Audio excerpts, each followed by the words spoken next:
آپ کو وقت کا مسئلہ ہے.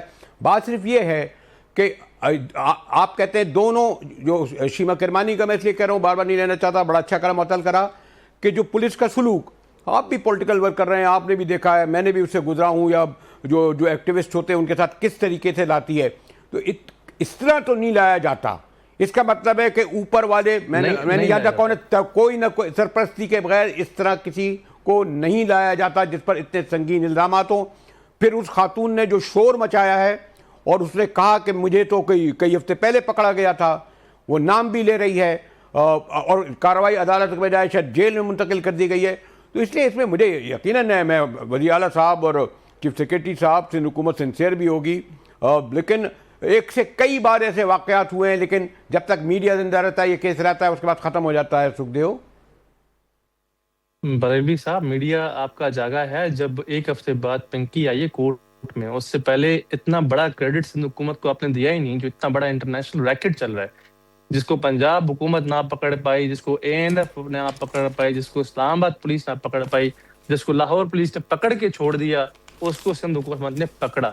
اس کا ریمانڈ ہمیں نہیں دیا گیا. ابھی بھی ہم نے ان کو کہا, جج صاحبہ کو جو ان کی جوڈیشل کمپلیکس میں, کہ ہمیں ایٹ لیسٹ 90 دن کا ریمانڈ دیں. یہ ایک انٹرنیشنل ریکٹ ہے, ہمیں FIA کو انوالو کرنے دیں, ہمیں NCI کو انوالو کرنے دیں. صرف ہمیں 3 دن کا ریمانڈ دیا گیا. آپ ہمیں کریڈٹ دیں, ہم نے بہت بڑا ایک کارٹل آپ کہہ لیں, ایک ڈرگ بسٹ کیا ہے. آپ کہہ لیں اس پہ میری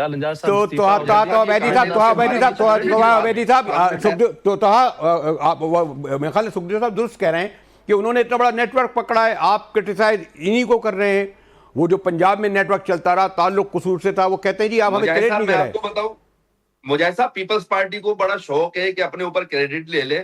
کراچی شہر کا حال تو آپ کے سامنے, شرجیل میمن کریڈٹ لیتے ہوئے بھی نظر آتے ہیں, ان کو بڑا شوق ہے کریڈٹ لینے کا. لیکن آپ اگر کراچی کے پوش علاقوں میں گھومیں مجاہد صاحب, اور نوجوان نسل کو تباہ ہوتے دیکھیں, تو آپ کو پتا ہوگا کہ سندھ کا حال کیا ہوا ہے.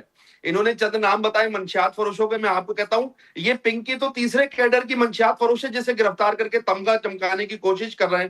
جو بڑے منشیات فروش ہیں سندھ میں, جو کہ منشیات کئی سالوں سے فروخت کر رہے ہیں, ان کو کیوں گرفتار نہیں کرتے؟ حساس اداروں نے رپورٹ بنا کے سندھ حکومت کو دی ہے, ان کو کیوں گرفتار نہیں کرتے؟ مجاہد صاحب, جب بڑے ایونٹ کراچی میں ہوئے ہیں, اچھا ضیاء الدین ہسپتال کی رپورٹ منگا لیں, ساؤتھ سٹی ہسپتال کی رپورٹ منگا لیں کہ اوور ڈوز سے کتنے بچے جاں بحق ہوئے ہیں. یہ تو سنجیدہ ہی نہیں ہے, ابھی تک سنجیدہ نہیں ہے. وہ